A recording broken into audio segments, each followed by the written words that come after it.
नमस्ते, मेरा नाम सौरभ है और आप देख रहे हैं thelalantop.com। सेंसेक्स इतने अंक बढ़ा, निफ्टी में भारी गिरावट। आज सेंसेक्स 35,000 ही हो गया, आज 40,000 ही हो गया। कभी रिकॉर्ड स्तर पर उछला तो कभी रिकॉर्ड स्तर पर लुढ़का। ये आए दिन की हेडलाइंस है। सेंसेक्स, निफ्टी और शेयर बाजार हमारी रोजाना की डिक्शनरी का हिस्सा है, मगर हम में से ज्यादातर लोग इनके बारे में कुछ नहीं जानते। अखबार का बिजनेस वाला पन्ना पीछे छोड़कर आगे बढ़ जाते हैं, जबकि पैसा रुपया तो सबके मतलब की बात है। हमें लगा कहीं ऐसा तो नहीं कि भारी भरकम बातों के कारण लोग इन्हें समझने में कन्नी काटते हों। इसीलिए हम आपको बता रहे हैं सेंसेक्स और शेयर बाजार का पूरा हिसाब किताब, इससे जुड़े सारे शब्दों का मतलब एकदम आसान भाषा में। देखिए, अपने यहाँ 3 तरीके से धंधा होता है। पहला, जेब में पैसा है, दिमाग में प्लान है। पैसा लगाया और बिजनेस शुरू कर दिया। किसी ने किराने की दुकान खोल ली तो कोई रेस्तरां चलाने लगा।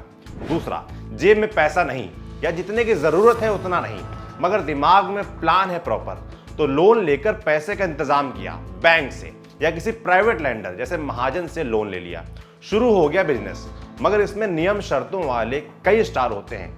आखिरकार कोई पैसा दे रहा है आपको, ताम झाम तो करेगा ही। एक और भी चीज होती है इसमें, कई बार लोग बिजनेस बढ़ाने के लिए भी लोन लेते हैं। तीसरा, मान लीजिए एक शहर में आपके 5 रेस्तरां हैं, आपको लग रहा है थोड़ा और बड़ा हुआ जाए, दिल में आया पूरे देश में अपने रेस्तरां की चेन खोलूं। तब आप बिजनेस फैलाने का अपना प्लान और पूंजी लेकर पब्लिक में जाते हैं, लोगों को अपने प्लान के बारे में बताते हैं, पूंजी दिखाते हैं, कहते हैं कि हमारे पास थोड़ा है, थोड़े की जरूरत है, साथ आइए, पैसा लगाइए, हिस्सेदार बनिए। कंपनी शेयर बाजार का हिसाब किताब रखने वाली संस्था सेबी को बताती है, कागज पत्तर का पूरा काम करती है, उसके बाद स्टॉक एक्सचेंज में जाती है, खुद को रजिस्टर करती है, वहां पैसा लगाने वाले लोग आते हैं, फिर शुरू होता है बिजनेस। यहीं से शुरू होता है शेयर बाजार का खेल।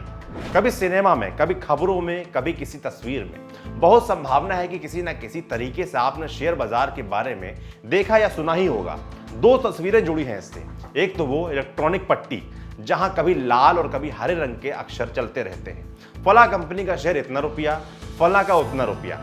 शेयर बाजार की दूसरी प्रचलित इमेज है कंप्यूटर के सामने बैठे कीबोर्ड पर उंगलियां पीटते लोग। कभी सोचा है ये लोग क्या काम करते हैं, किस बात में इतना बिजी रहते हैं? शेयर से शुरू करते हैं। शेयर मतलब हिस्सा, शेयर बाजार यानी हिस्सेदारी का बाजार। जो लिस्टेड कंपनियां होती है उनकी संपत्ति और मालिकाना हक शेयरों में बटा रहता है। आपके पास शेयर हैं, आपका भी हिस्सा हुआ। ये शेयर बेचने और खरीदने का काम होता है शेयर मार्केट में। इस बाजार का हिस्सेदार बनने के लिए स्टॉक एक्सचेंज यानी एनएसई और बीएसई और सेबी के पास रजिस्ट्रेशन कराना पड़ता है। सेबी यानी security and exchange board of India. SEBI को समझिए शेयर बाजार का रेफरी, ये चौकीदार भी है और निरीक्षक भी। शेयर खरीदने का मतलब क्या है? आपने किसी कंपनी का शेयर खरीदा, मतलब आप उस कंपनी के हिस्सेदार हैं, उसके घाटे मुनाफे में हिस्सा है आपका। आपको कितना हिस्सा मिलेगा ये इस बात से तय होता है कि आपने कितनी हिस्सेदारी खरीदी है। शेयर खरीदने बेचने का काम कौन करता है? ज्यादातर ये काम करते हैं दलाल, जिनको अंग्रेजी में कहते हैं ब्रोकर्स। दलाल शब्द बड़े गलत मायनों में प्रचलित है, मगर शेयर बाजार के जिन दलालों की हम बात कर रहे हैं, ये कंपनी और आपके बीच की एक अहम कड़ी है। बॉम्बे स्टॉक एक्सचेंज के सामने वाली सड़क है ना, उसका नाम ही है दलाल स्ट्रीट। आपको कैसे पता चलेगा कि कंपनी को धंधे के लिए पैसा चाहिए? इस प्रक्रिया को कहते हैं आईपीओ, इनिशियल पब्लिक ऑफरिंग। जब कोई कंपनी वित्तीय जरूरतों के लिए पहली बार अपने शेयर जारी करने का प्रस्ताव लाती है तो कहते हैं वो आईपीओ लाई है या लाने वाली है। ये प्राइमरी मार्केट यानी शुरुआती स्टेज होता है।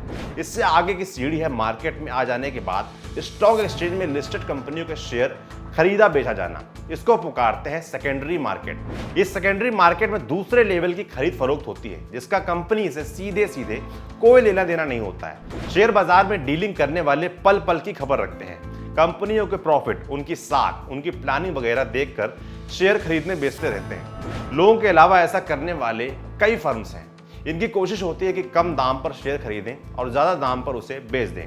इसी को मुनाफा कहते हैं। इस काम में जरूरी नहीं कि हमेशा मुनाफा ही हो, ये फर्म्स और लोग पैसा भी गंवाते हैं। सरकार को भी इससे टैक्स मिलता है। टैक्स का भी नियम है, इतने दिन तक शेयर्स होल्ड रख करके रखिएगा और तब बेचिएगा तो टैक्स फ्री हो जाएगा। उससे पहले किया तो अपने मुनाफे में से सरकार का तय हिस्सा टैक्स के तौर पर देना होगा। अब आगे बढ़ते हैं, सेंसेक्स समझते हैं। संधि जानते हैं, बचपन में पढ़ते थे, हिम का आलय इज इक्वल टू हिमालय। ऐसे ही सेंसेक्स बना है दो शब्द जोड़कर, सेंसिटिव और इंडेक्स। सेंसिटिव माने संवेदी, संवेदनशील, इंडेक्स माने सूचकांक। जमा किया तो बना सेंसेक्स का हिंदी अनुवाद संवेदी सूचकांक। अच्छा, ये इंडेक्स सेंसिटिव क्यों है? क्योंकि ये अंदर बाहर के कारणों, प्रभावित तत्वों की वजह से ऊपर और नीचे होता है, माने घटता बढ़ता रहता है। यही आंकड़े स्टॉक मार्केट में आए उतार चढ़ाव को बताते हैं, तेजी और मंदी के बारे में बताते हैं। अपने वतन में दो बड़े स्टॉक एक्सचेंज हैं, national stock exchange NSE, Bombay stock exchange BSE। Stock exchange इन्हें शेयर की मंडी कह सकते हैं। जैसे दिल्ली में सब्जी की मंडी है आजादपुर और गाजीपुर मंडी। कोई व्यक्ति प्याज उगाता है और उसे मंडी में बेचने के लिए जाता है, वो उसे गाजीपुर में भी बेच सकता है और आजादपुर में भी। इसी तरह शेयर की भी मंडी है, बंबई स्टॉक एक्सचेंज और नेशनल स्टॉक एक्सचेंज। कोई व्यक्ति दोनों जगह शेयर खरीद बेच सकता है। BSE और NSE दोनों सबसे बड़े और महत्वपूर्ण स्टॉक एक्सचेंज हैं। इनके अलावा Calcutta stock exchange, Ahmedabad stock exchange, India international exchange, metropolitan stock exchange of India और NSE IFSC limited.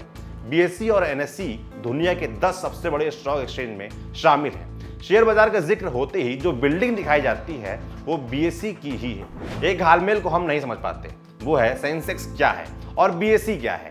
Bombay stock exchange का इंडेक्स है सेंसेक्स। मतलब यह हुआ कि BSE में उस वक्त कारोबार कर रही 30 कंपनियों की हालत कैसी है, इसको मापने का पैमाना है सेंसेक्स। इसकी पैदाइश का दिन है 1 जनवरी 1986। ये सेंसेक्स बनता है BSE में लिस्टेड 30 मुख्य कंपनियों के परफॉर्मेंस के आधार पर। इन्होंने अच्छा किया तो सेंसेक्स अच्छा रहेगा, इन्होंने बुरा परफॉर्म किया तो वो भी बिगड़ेगा।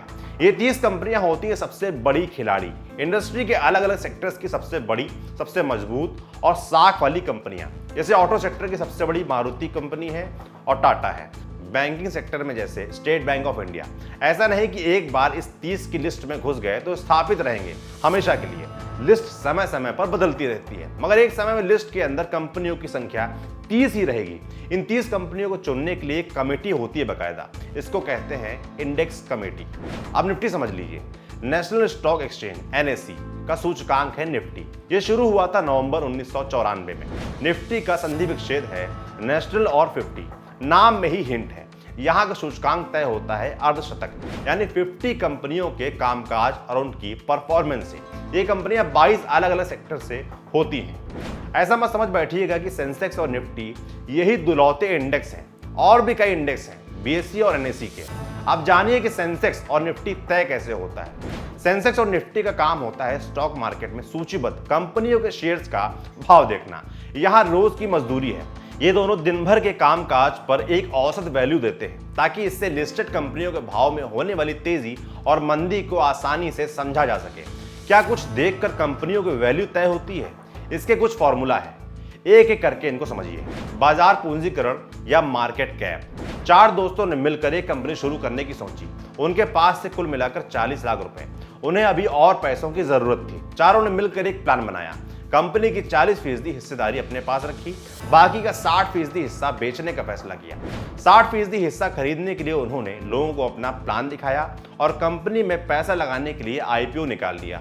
IPO में शेयर्स की संख्या तय की 1 लाख। मतलब जो पैसा लगाने आएंगे वो इन्हीं 1 लाख शेयरों में से अपने मुताबिक शेयर खरीद सकते हैं। एक शेयर की कीमत रखी 10 रुपए, तो इनकी मुताबिक 10 रुपए प्रति शेयर के हिसाब से 1 लाख शेयरों की कुल पूंजी हुई 10 लाख रुपए। ये वो कीमत है जो इन्होंने तय की है, मगर ये फाइनल नहीं है।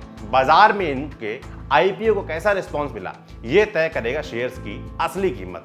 अब ये रकम ज्यादा भी हो सकती है और कम भी हो सकती है। मान लीजिए कि IPO होने के बाद मार्केट में इनके एक शेयर की कीमत लगी 60 रुपए, मतलब इनकी सोची रकम से कहीं ज्यादा, तो कंपनी की कुल बाजार पूंजी हो गई 60 लाख रुपए। इस प्रक्रिया को कहते हैं मार्केट कैप। दूसरी चीज है फ्री फ्लोट फैक्टर। पहले वाले उदाहरण को ही जारी रखते हैं। लोगों ने शेयर खरीदे और कंपनी की 60% हिस्सेदारी उनके बीच बढ़ गई। कंपनी के इसी 60% हिस्से को इंडेक्स यानी सूचकांक को गिनने के लिए इस्तेमाल किया जाता है। इसको फ्री फ्लोट फैक्टर कहा जाता है। फ्री फ्लोट यानी तैरने के लिए आजाद, मतलब ऊपर जाएगा कि नीचे आएगा, कंपनी का इतना हिस्सा इस अड़ाम धड़ाम के लिए उपलब्ध है। तो हमारे उदाहरण वाली कंपनी के हिसाब से उसका फ्री फ्लोट फैक्टर होगा 0.6। इंडेक्स की गिनती में कंपनी के मार्केट कैप का 60% हिस्सा ही असरदार माना जाएगा, क्योंकि उतना ही हिस्सा पब्लिक ऑफरिंग में है। पूरे इंडेक्स का फ्री फ्लोट फैक्टर निकालकर उसे इंडेक्स डिवाइजर से भाग दिया जाता है। तीसरी चीज है बेस ईयर। यहाँ नॉस्टैल्जिया है, मतलब शुरुआत जहां से की थी उसको बुनियादी इकाई मान लिया जाता है। इस हिसाब से सेंसेक्स का बेस ईयर है 1978-79। मान लिया गया है कि 1979 में सेंसेक्स 100 पर था, ऐसे में बेस वैल्यू मान ली गई है 100। आज की तारीख यानी 25 सितंबर 2019 को ये वैल्यू है 39,000 पर। इसका मतलब ये हुआ कि पिछले 40 साल में सेंसेक्स 390 गुना बढ़ गया है। वापस मुद्दे पर आते हैं। मान लीजिए बेस ईयर में मार्केट कैप था 50,000 और इस समय मार्केट कैप है 60 लाख, तो इंडेक्स डिवाइजर होगा 100 divided by 50,000 is equal to 0.002 और इंडेक्स होगा 60 lakh into 0.002 is equal to 12,000। ऐसे ही निफ्टी का बेस ईयर 1995 है और बेस वैल्यू 1000। बाकी गिनती सेंसेक्स की ही तरह निफ्टी की भी है। अब आपको बताते हैं कि सेंसेक्स में उछाल और गिरावट कैसे तय होती है। सबसे बड़ा फैक्टर है कंपनी की परफॉर्मेंस। अगर कंपनी का प्रदर्शन अच्छा है तो शेयर के दाम बढ़ेंगे, परफॉर्मेंस खराब होती है तो लोग शेयर बेचना शुरू कर देते हैं, इससे शेयर के भाव गिरने लगते हैं। शेयर का चढ़ना या उतरना किसी एक दिन उस कंपनी के इर्द गिर्द के कारोबारी माहौल पर ही निर्भर करता है। मसलन एक दिन एक कंपनी के शेयर बाजार में बहुत पसंद किए जा रहे हैं तो वो चढ़ जाता है, अगले दिन उसी कंपनी के शेयर को पसंद करने वाले कम हुए तो वो गिर जाता है।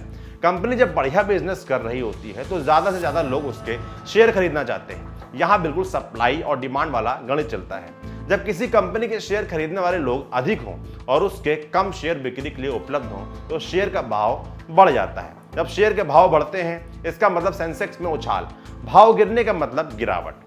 और भी कई कारण हैं जिनकी वजह से शेयरों के भाव में उतार चढ़ाव आता है। अन्य चीजों के प्रमुख फैक्टर्स जान लीजिए। पहला, मानसून। अच्छी बारिश के अनुमान से शेयर बाजार में तेजी आती है। वजह यह है कि हमारा देश कृषि प्रधान है। अच्छी बारिश मतलब ज्यादा उत्पादन और शेयर में तेजी। देश विदेश का घटनाक्रम। देश और विदेश में होने वाली कई घटनाओं से भी शेयर बाजार प्रभावित होता है। जैसे अभी सऊदी अरब की तेल कंपनी सऊदी अरामको पर हमले के बाद दुनिया भर के मार्केट प्रभावित हुए। तेल कंपनियों के शेयर में खास गिरावट देखी गई। मार्केट को तरक्की के लिए अच्छा माहौल चाहिए, टेंशन बढ़ने, जंग छिड़ने, दो मुल्कों के बीच का ट्रेड वॉर, ऐसी वजहों से मार्केट में उदासी आती है, मतलब गिरावट। एक और फैक्टर है चुनाव या स्थिर सरकार। 23 मई 2019 को लोकसभा चुनाव के नतीजे आए। नरेंद्र मोदी के नेतृत्व में एनडीए की पूर्ण बहुमत वाली सरकार आई। शेयर बाजार को लगा आई मजबूत सरकार, वो खुश हुआ और सेंसेक्स रिकॉर्ड 40,000 के पार चला गया। अगली चीज है मौद्रिक नीति। मौद्रिक नीति यानी ब्याज दर में कमी या वृद्धि, राजकोषीय नीति, कर की दरों में कमी या वृद्धि, वाणिज्य नीति, औद्योगिक नीति, कृषि नीति और भी बहुत सारी अर्थव्यवस्था से जुड़ी नीतियां जिन्हें तय करना सरकार के हाथ में होता है। यदि सरकार इनमें कोई भी बदलाव करे तो मार्केट पर असर पड़ता है, अच्छा भी बुरा भी। फैसले को मार्केट किस नजर से देखता है इससे उतार चढ़ाव तय होता है। अगला फैक्टर है सरकार के द्वारा किए गए सुधार प्रयासों से। इस वक्त देश में आर्थिक सुस्ती का दौर है। इससे निपटने के लिए वित्त मंत्री निर्मला सीतारमण ने 20 सितंबर को कॉर्पोरेट टैक्स रेट में कटौती की घोषणा की। सेंसेक्स को मजा आया, वो 2200 अंक उछल गया। आंकड़ों के चश्मे से देखें तो एक दिन में आई करीब 6% की उछाल अब तक की सबसे बड़ी उछाल है। इससे पहले 18 मई 2009 को बाजार ने 2110 पॉइंट जंप मारा था, जब यूपीए की लगातार दूसरी बार सरकार बनी थी। इसके अलावा और भी कई बातें हैं, जैसे कंपनी से जुड़ी खबरें, बजट, बाजार से संबंधित नए कानून, कंपनी की सालाना बैठक, भविष्य की उसकी योजनाएं, शेयर मार्केट के नफा नुकसान में सबका हिस्सा है। एक और सवाल, सेंसेक्स में उछाल और गिरावट से प्रभावित कौन होता है? सबसे पहले तो निवेशक, वो झेलते हैं घाटा या फायदा। ये निवेशक 3 तरह के होते हैं। फॉरेन पोर्टफोलियो इन्वेस्टमेंट एफपीआई, ये विदेशी संस्थाएं होती हैं जो माहौल देखकर किसी देश के स्टॉक मार्केट में अपना पैसा लगाती हैं। दूसरा है घरेलू निवेशक। इस कैटेगरी में अधिकतर बीमा, बैंकिंग और म्यूचुअल फंड का कारोबार करने वाली कंपनियां होती हैं। हम अपना पैसा बीमा, बैंक और म्यूचुअल फंड्स में लगाते हैं। ये कंपनियां स्टॉक मार्केट में निवेश कर मुनाफा कमाती हैं, फिर अपने फायदे का एक हिस्सा हमको भी दे देती हैं।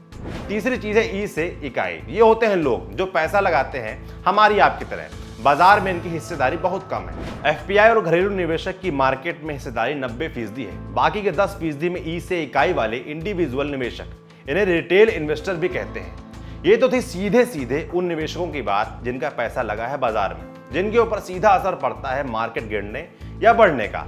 मगर पीछे वाले रास्ते से इसका असर आम लोगों पर भी पड़ता है। सेंसेक्स और निफ्टी में अपने अपने क्षेत्र की दिग्गज कंपनियां होती हैं। इनकी सेहत इकोनॉमी की भी सेहत बताती है। मसलन मारुति के शेयर में गिरावट ऑटो सेक्टर में आई मंदी का एक थर्मामीटर है। भारतीय एयरटेल के शेयर में बढ़त टेलीकॉम सेक्टर की तबीयत दिखाती है। कुल मिलाकर हम ये कह सकते हैं कि बाजार चेहरा है, इसका मूड कैसा है, इसकी हेल्थ कैसी है, ये सब हमें बताते हैं सेंसेक्स और निफ्टी। बढ़त माने खुशी, गिरावट माने चिंता। हालांकि कई बार सेंसेक्स और निफ्टी में गिरावट के बावजूद कई बार शेयर बाजार में अच्छा कारोबार देखने को मिलता है। इसकी वजह यह है कि मिड कैप कंपनियां अच्छा कारोबार करती हैं। ये कंपनियां सेंसेक्स और निफ्टी की गिनती से बाहर होती हैं। बीएसई और एनएसई में सेंसेक्स और निफ्टी के अलावा भी कई सारे इंडेक्स हैं। फिलहाल बीएसई में 5500 से अधिक कंपनियां रजिस्टर्ड हैं, जबकि सेंसेक्स में कुछ 30 कंपनियों की ही गिनती होती है। तो ये थी सेंसेक्स निफ्टी शेयर और शेयर बाजार की पूरी कहानी। इसको लिखा था हमारे साथी गौरव ने। आपको ये वीडियो कैसा लगा हमें कमेंट बॉक्स में लिखकर जरूर बताएं। बाकी ये वीडियो फेसबुक पर देख रहे हैं तो हमारे पेज को लाइक करें, यूट्यूब पर देख रहे हैं तो हमारे चैनल को सब्सक्राइब करें। इसके अलावा हमारी ऐप प्ले स्टोर पर है, उसे डाउनलोड करना ना भूलें। शुक्रिया।